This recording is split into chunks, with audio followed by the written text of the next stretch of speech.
Alright, so I'm doing a video of my light setup, how the switches are set up on my vehicle. This is a 2019 Tundra. So I have all my lights connected to this 6-panel switch I got on Amazon.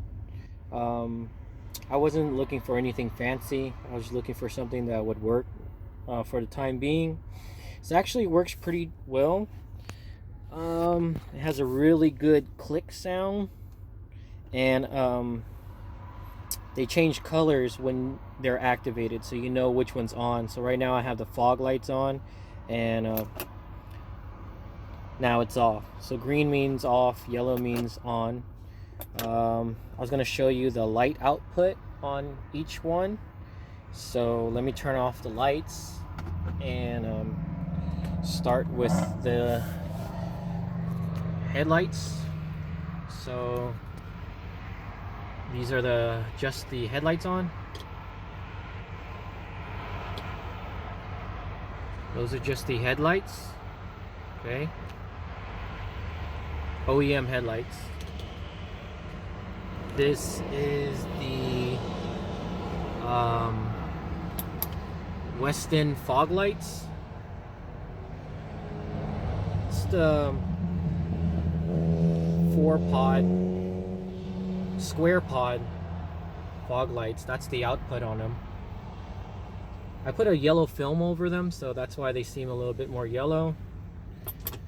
I bought a cheap 42-inch stealth light bar that's curved. This is it right here.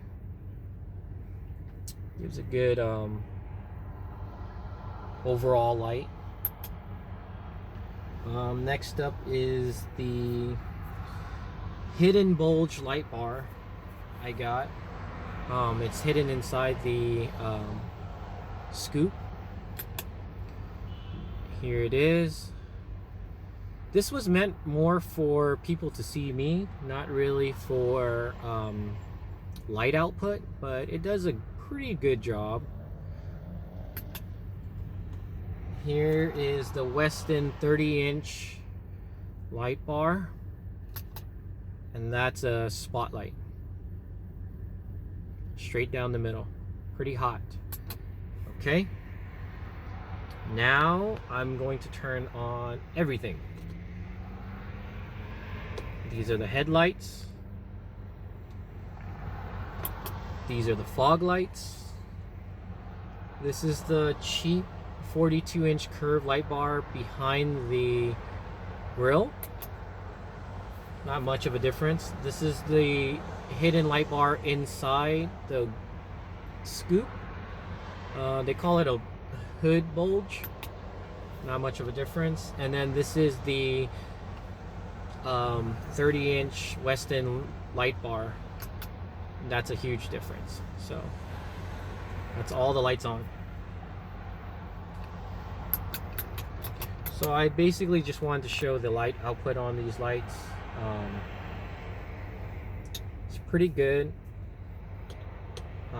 I'm happy with the results. Westin light bars are lifetime warranty. All right.